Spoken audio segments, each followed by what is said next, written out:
An alkali metal labeled X reacts with a halogen labeled Z to form a compound. Which of the following is the most valid scientific claim about this compound? So it does not dissolve in water, it contains covalent bonds, it contains ionic bonds, or it has a molecular structure.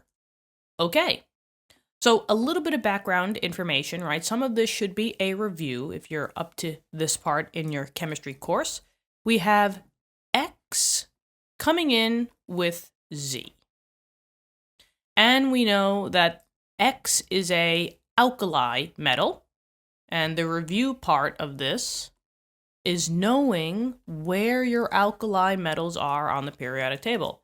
Alkali metals are group, you tell me. Yeah, group 1.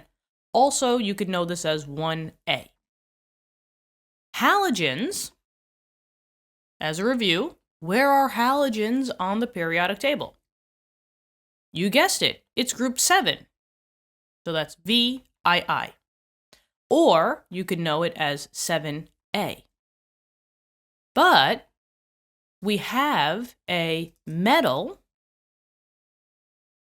an alkali metal, I mean, they gave you the word metal there, plus a halogen, right? And halogens are group 7, 7A. Sometimes you could see them as group 17 as well, because it just depends on what your periodic table states. So usually they'll say either group 7, 17, if they're doing the longer numbers, but definitely 7A. Maybe I'll just put that over here. Whee! Okay, everything has to be symmetrical. If you know me by now, you know me, right?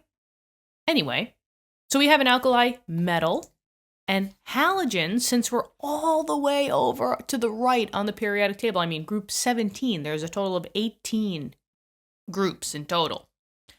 That means that we have a nonmetal.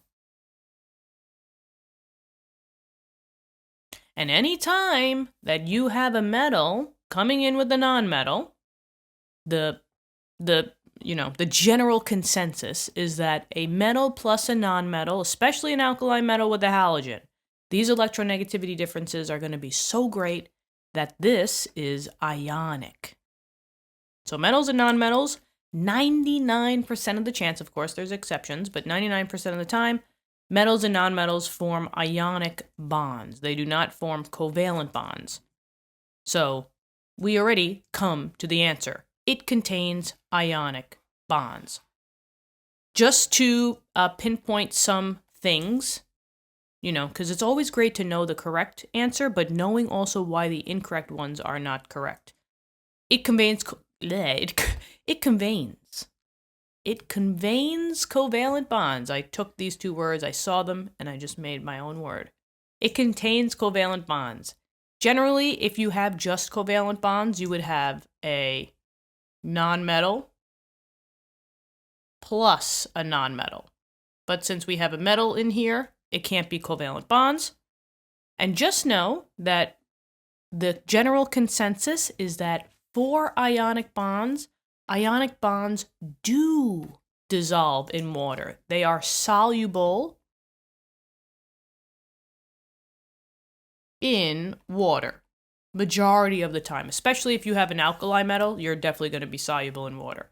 So the not makes that incorrect. And molecular structures go with covalent. Ionic compounds will never make molecules. They will always make compounds. So a molecular structure means that it's just another way of saying, hey, I got covalent bonds. I have a molecule. And that's why that's not it. So we got it. It contains ionic bonds. That's it. What'd you think? This one was fun. I hope this helped you out. Let me know in the comments. Like the video. Subscribe to the channel if you want to. Thank you so much. And I hope you had fun. If you want more fun and more practice, head on over to our website, glazersguide.com. There's tons of questions that my brother and I have curated for you guys to ace those quizzes and exams. The link is in the description and at the end of the video. So go on, check it out. Hop on over, right? And just, always remember, for more practice and for more fun, head on over to glazersguide.com. I'll see you there. All right. I hope you have a great day. Bye-bye. For more practice and for more fun, go to glazersguide.com. And for more practice and for more fun, come on, go to glazersguide.com.